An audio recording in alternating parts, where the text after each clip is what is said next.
네, 안녕하세요. 우리 오늘은 사쪽의 앞장을 먼저 해볼게요. 우리 검전기까지 배웠었는데 오늘은 이제 본격적으로 전류에 대해서 공부할 거예요. 자, 우리 전자가 움직인다는 건 이미 우리가 공부를 했고 전류라는 개념에 대해서 공부를 할 건데 얘는 전하의 흐름이라고 생각하시면 됩니다. 흐를 류자를 쓰는 거예요. 그래서 뭔가 흐른다, 물이 막 흘러가는 것처럼 그런 비슷한 원리라고 생각하시면 됩니다. 자, 성취 기준 바뀌었고요. 자, 첫 번째 전류의 방향, 전자 이동 방향입니다. 아까 전자가 움직이면 전류가 흐른다고 했는데 근데 왜 이 두 개가 차이점이 있지? 라고 생각할 수 있는데 예전에 이제 전자를 사람들이 발견하기 전에 전자의 존재를 몰랐을 때 사람들이 이제 전기가 뭔가 흐른다는 것을 설명을 하기 위해서 우리가 전류의 개념을 그냥 임의로 도입을 하게 돼요. 그래서 미리 과학자들이 그냥 정한 거야. 그래서 전자가 발견되기 전에 그냥 전류는 플러스에서 마이너스로 흐른다고 정하자 이렇게 처음에 얘기를 한 거예요. 그래서 처음에 이렇게 얘기를 했는데 나중에 추후에 이제 과학이 발전하면서 전자의 그 존재가 밝혀진 거예요. 그러면서 전자 자체는 우리가 마이너스라는 것도 우리 지금은 알고 있지만 그때 당시엔 몰랐지만 나중에 알게 된 거지. 그래서 전자는 전기력에 의해서 마이너스 극에서는 멀어지려고 하고 플러스 극으로 가고 싶어 하기 때문에 마이너스에서 플러스로. 그쵸? 인력과 착력이 전기력에 의해서 마이너스와는 멀어지고 플러스 쪽으로 이동하는 이런 과학적인 이유로 이게 이렇게 된 거야. 사실 얘는 이 왼쪽은 과학적인 이유는 아닌 거죠. 그냥 정한 거니까. 근데 실제 이렇게 된 거를 나중에 증명하게 돼요. 그래서 이게 서로 달라요. 다른데 이제 와서 바꾸기가 어려운 거야. 이미 연구한 게 너무 많아서. 그래서 그냥 둘이 그냥 이렇게 쓰자 해서 둘 다 쓰고 있어요. 그러니까 두 개념이 반대라는 것을 알고 있으면 됩니다. 자, 그 다음에 전류가 흐르지 않을 때와 전류가 흐를 때 도선 내부. 이 도선이 그 전기선이라고 생각하시면 되고 그 전기선을 확대한 거예요. 확대했을 때 지금 전기선 내부를 한번 보겠습니다. 지금 플러스로 이렇게 빨강색으로 되어 있는 게 원자핵이죠. 자, 그럼 여러분들 이 원자핵 주변을 도는 애가 있어야겠죠. 걔가 누구죠?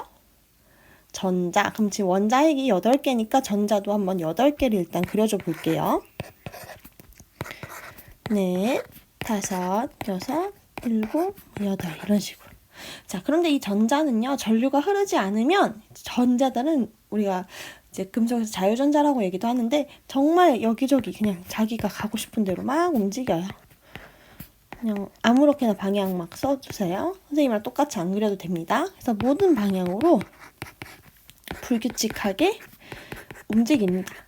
그러다가 막 춤추고 자기네들끼리 막 그렇게 하고 있다가 이제 전류가 흐르게 되면 상황이 달라져요. 아까 있던 전자들이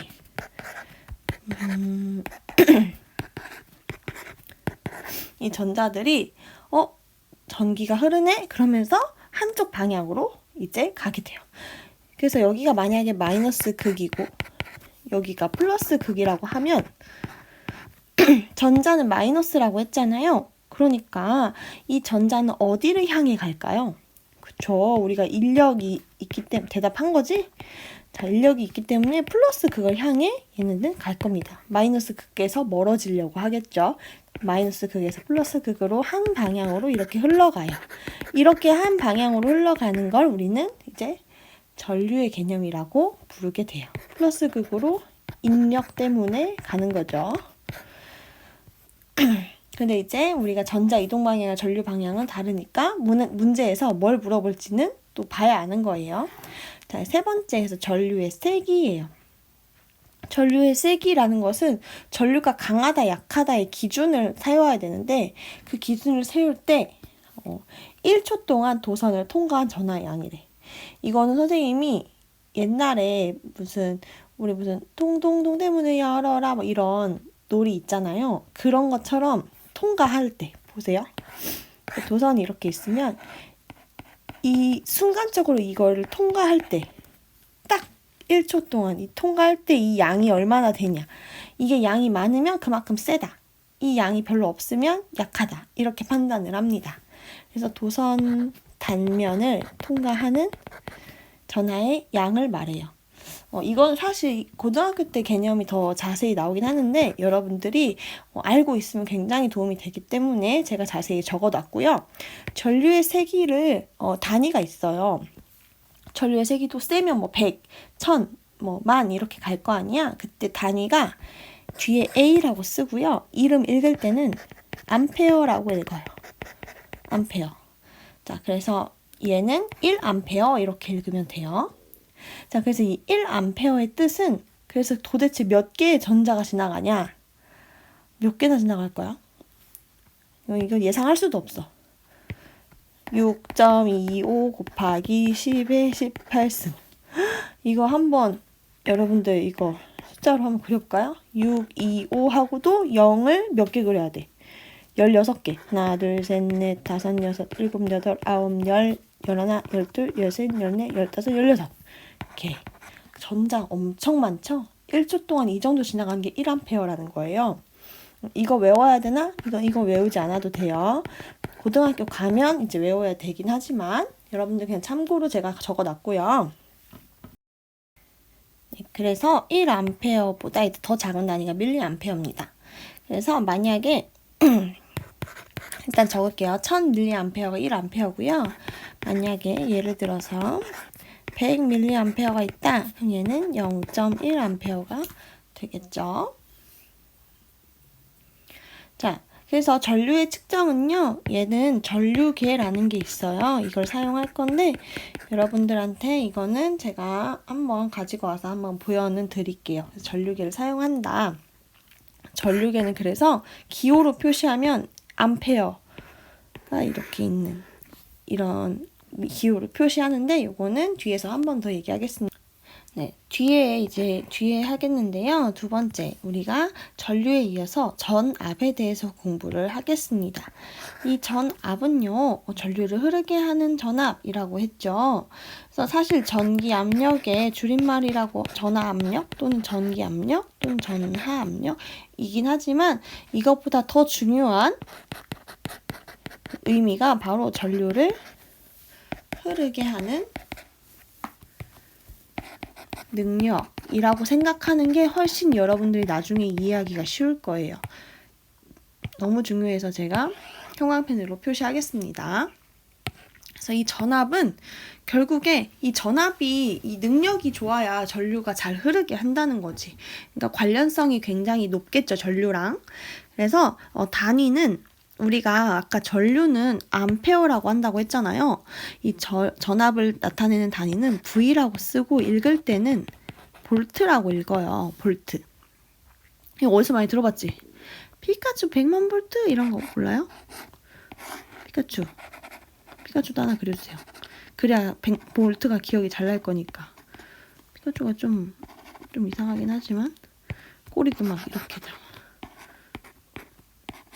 그쵸? 100만 볼트, 피카츄 100만 볼트 이것도 이렇게 써주세요.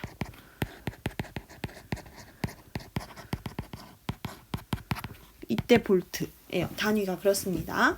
그래서 뭐 1볼트, 2볼트, 1.5볼트, 3볼트 우리 건전지 단위에 쓸 때도 많이 씁니다. 그래서 이 전기의 흐름을 우리가 물의 흐름이랑 비교를 굉장히 많이 해요.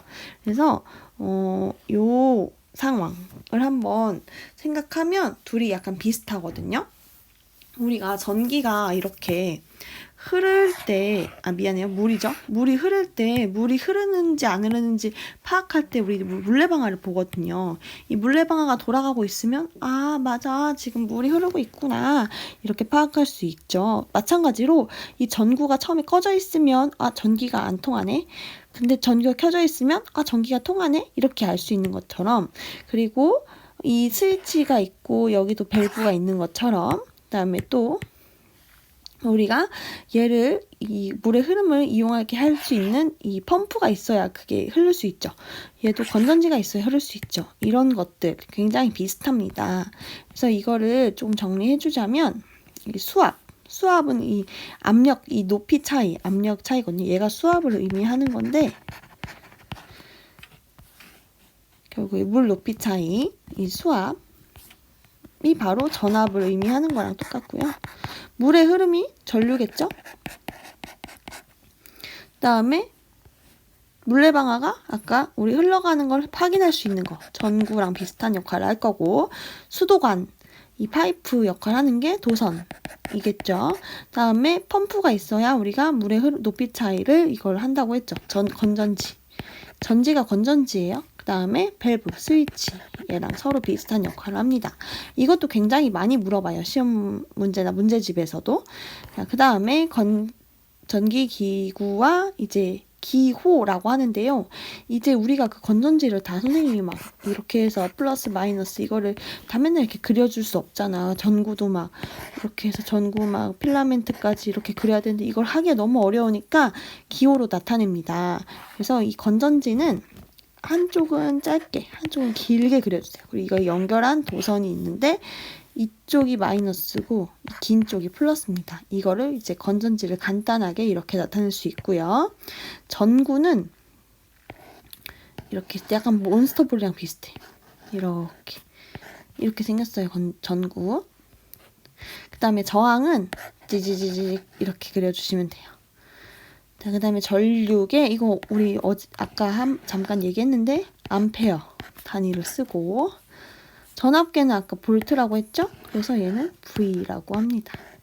밑에 얘는 밑줄 쳐주면 돼요. 다음 스위치는 이렇게 열고 이게 닫힌 상태를 의미합니다. 얘가 열린 거, 얘가 닫힌 상태. 닫혀야 전기가 쭉 통하겠죠? 선이 이어지면서 이렇게 표시를 하고요. 자세한 건 제가 다음에 또 이어서 다시 설명해 드릴게요. 자, 너무 중요한 거. 선생님이 이거는 꼭 강조하는 거. 이거는 우리가 되게 중요한 3대 요소가 있어. 전류, 전압, 저항. 자, 이 세 가지 꼭 알아야 되는데요. 얘를 이제 영어 기호로도 여러분들이 좀 알고 있으면 좋아요. 그래서 영어로는 얘는 I, 얘는 V, 얘는 R이라고 하는데 안 궁금할 수도 있지만 제가 여러분들을 위해 좀 조사한 바로 의하면 얘는 인테스티브 커런트. 그러니까 얘가 영어로 그렇게 돼요. 그래서 I를 쓴대요. 그러니까 얘가 세기라는 단위야. 세기. 전류의 세기를 I라고 표현하고 V는 볼테이지라고 합니다. 이거 안 써도 돼요. 그냥 여러분들이 혹시 궁금할까봐 이렇게 영어 단어이기 때문에 이거보다 더 중요한 게 또 단위야, 단위. 자, 단위가 전류는 우리가 아까 단위 뭐라고 했지? A라고 하고 이름 부를 때는 암페어. 전압은 볼트라고 한다고 했죠? 자, 마지막 이 저항은 이렇게 생겼어요. 그래서 옴이라고 합니다. 오메가라고도 하고요. 아무튼 이렇게 씁니다. 그래서 이 부분 제가 일단 정리해 놓고 계속 강조해서 앞으로 공부해 볼게요.